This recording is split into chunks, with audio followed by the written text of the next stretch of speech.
welcome back to my channel, and this is my last layout using the Pink Paisley Again and Again collection.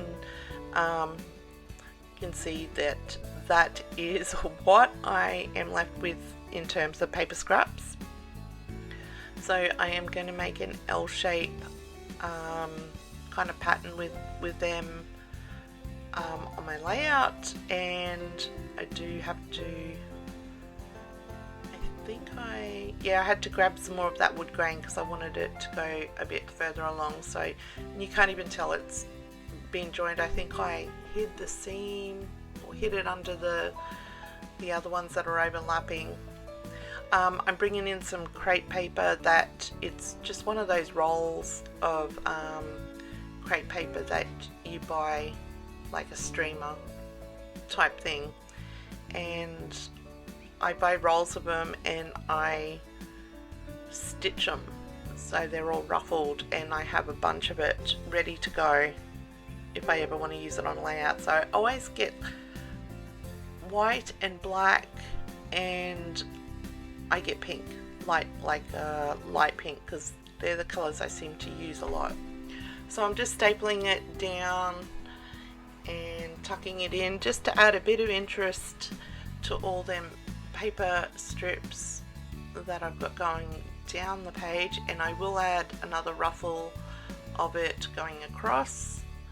Just adds a bit more texture there and breaks up that paper.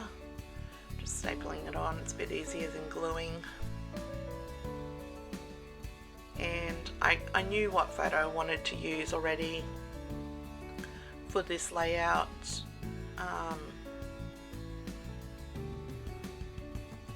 And I knew where I wanted to position my photo. See, I'm going to tuck that wood grain so it looks like it's continuing right across the page, but it's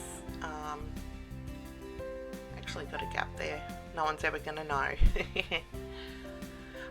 Didn't have full piece for a photo mat, so I'm going to Frankenstein all these pieces together to create myself a mat for my 4x6 photo.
Photo all fixed up, and I did do a bit of stitching on those strips there. I think I did a really tight zigzag stitch and a straight stitch, and I'm gonna leave the ends hanging on there. Not hanging on there, I'm just gonna leave the ends there long. That's what I meant. Just adds a bit more texture and interest to the page. And just playing around with some of the ephemera and the last bit of paper strips that I've got to create some embellishment clusters. So I did go into my stash and pull out the thickers, and I've got my tile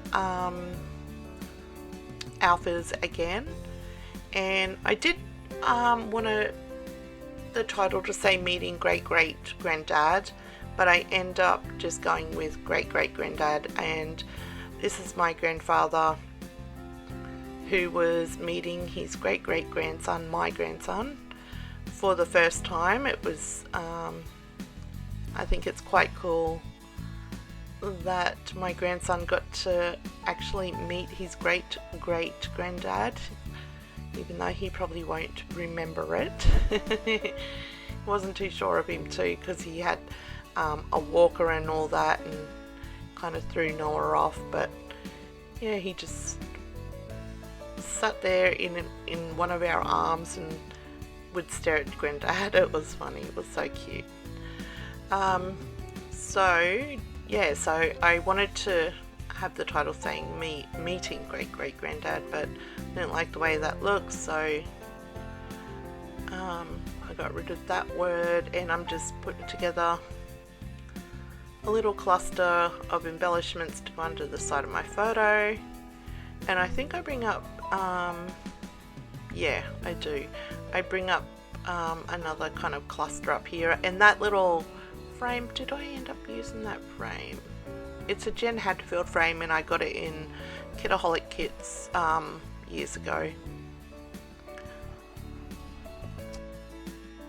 So I'm just going to glue everything down, and unfortunately my camera cut off, and I did create these layouts quite a few months ago, so I can't remember what I put on here. I think I might have put some gold splatters, maybe some puffy hearts, but I will be adding some stills at the end of the video, so you can check it out, and I will put pictures up on my blog too, so be sure to check out my next video. It should be my next video. I'm going to share a layout share with all the layouts I made with this collection, so I'll catch you in that one. Bye.